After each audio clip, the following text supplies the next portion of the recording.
Bom, nós vamos apresentar agora um macromodelo de uma célula eucariótica animal.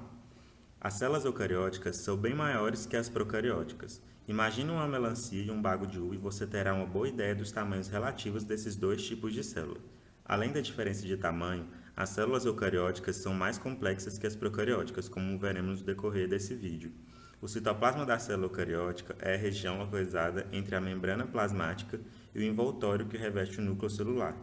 O espaço citoplasmático é preenchido por um líquido semelhante ao do citoplasma das células procarióticas e também denominado citosol. Nós vamos continuar agora falando do interior da célula para o exterior. Os nucleus. Os nucleus são massas densas e arredondadas presentes dentro do núcleo. Eles não têm membrana envolvente, sendo constituídos pela aglomeração de ribossomos em processo de amadurecimento, que logo migrarão para o citoplasma, onde atuarão na síntese das proteínas. A principal substância constituinte dos ribossomos é o RNA ribossômico, produzido por determinados cromossomos da cromatina. A cromatina é o termo usado atualmente para indicar o conjunto de filamentos cromossomos presente no núcleo celular. Cada cromossomo é um longo fio constituído por uma molécula de DNA. Porém, no nosso macromodelo não é possível visualizar. A cromatina é dividida em frouxa e condensada e fica aqui na região da cariolinfa. O núcleo é delimitado pela carioteca, também chamada de envelope celular. O termo membrana nuclear não deve ser usado, uma vez que carioteca é uma estrutura complexa constituída por duas membranas lipoproteicas justapostas e forrado internamente por uma lâmina de filamentos proteicos. Em determinados pontos da carioteca, as duas membranas se encontram fundidas, originando poros, através dos quais ocorre troca de substância entre o núcleo e o citoplasma. Agora, os poros nucleares, que são essas bolinhas azuis aqui na carioteca. São mais que simples aberturas. Em cada um deles há uma complexa estrutura proteica, denominada complexo do poro, que funciona como uma válvula, abrindo-se para dar passagens a determinados materiais, fechando-se em seguida. Bom, agora nós vamos falar do retículo endoplasmático. Eles se distinguem em dois: o retículo endoplasmático rugoso e o retículo endoplasmático liso. O retículo endoplasmático rugoso é responsável pela produção de certas proteínas celulares. Eles também participam do transporte dessas proteínas através do citoplasma, modificando quimicamente algumas delas durante o trajeto. Certas proteínas produzidas pelo retículo endoplasmático são enzimas lisossômicas, que irão atuar na digestão intracelular. Outras são proteínas componentes das membranas celulares. Entretanto, a maioria das proteínas produzidas no retículo endoplasmático rugoso destina-se à exportação, isto é, serão secretadas, indo atuar fora da célula. Agora o retículo endoplasmático liso. A síntese de ácidos graxos, de fosfolipídios e de esteroides ocorre nas bolsas e nos tubos do retículo endoplasmático liso. A maioria das células possui pequena quantidade desse retículo, mas ele é muito abundante nas células do fígado, os hepatócitos.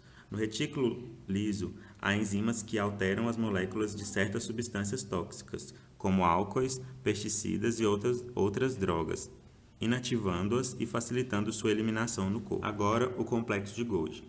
Muitas das proteínas produzidas pelos ribossomos do retículo rugoso são imediatamente enviadas para outra estrutura citoplasmática, que é o complexo de Golgi.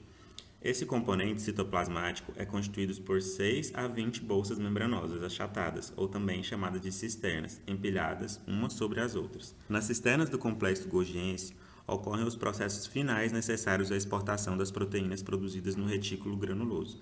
As proteínas são modificadas, separadas e empacotadas em bolsas membranosas para serem enviadas aos locais em que atuarão.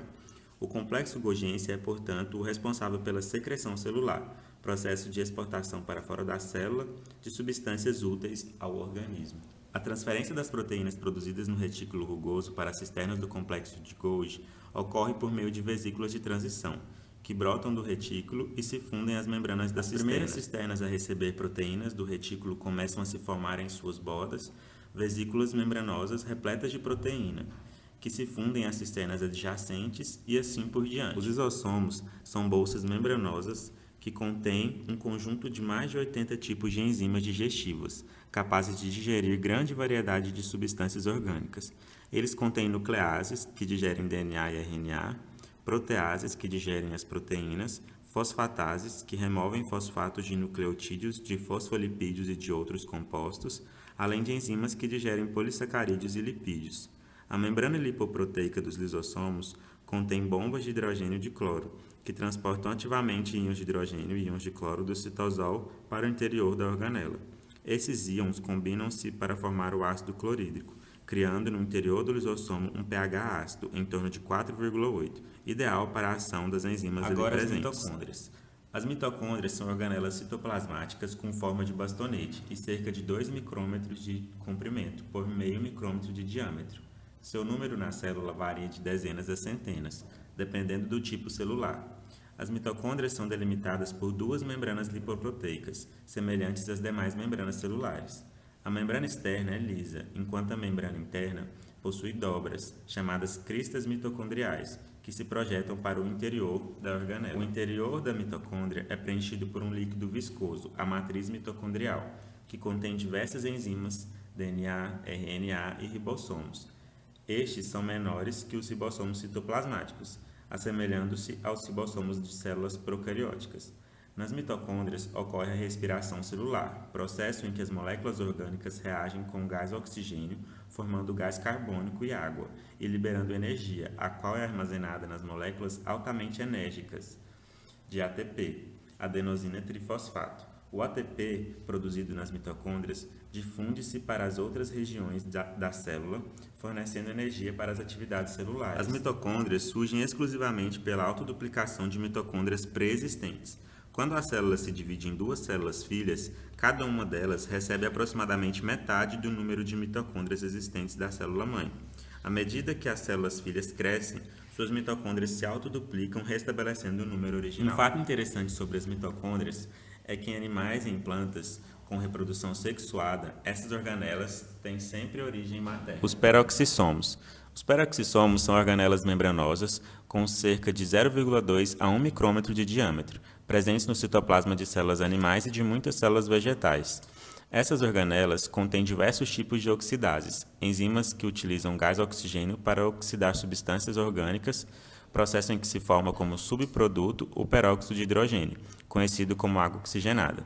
Essa substância é tóxica para as células, mas, apropriadamente, os peroxissomos contêm também a enzima catalase, que degrada o peróxido de hidrogênio, transformando-o em água e gás oxigênio. A principal função dos peroxissomos é a oxidação de ácidos graxos, que serão utilizados para a síntese de colesterol e de outros compostos importantes, além de constituírem matéria-prima para a respiração celular, cuja função é a obtenção de energia. Agora, o citoesqueleto, que é composto pelos microfilamentos, os filamentos intermediários e os centríolos. O citoesqueleto é uma diferença marcante entre as células procarióticas e as eucarióticas. Uma complexa estrutura intracelular constituída por tubos, os microtúbulos e filamentos, os microfilamentos, e filamentos intermediários, ambos constituídos por proteínas. O citoesqueleto desempenha diversas funções. Primeiro, define a forma e organiza a estrutura interna da célula. Segundo, permite a adesão da célula às células vizinhas e às superfícies extracelulares. Terceiro, possibilita o deslocamento de materiais no interior da célula.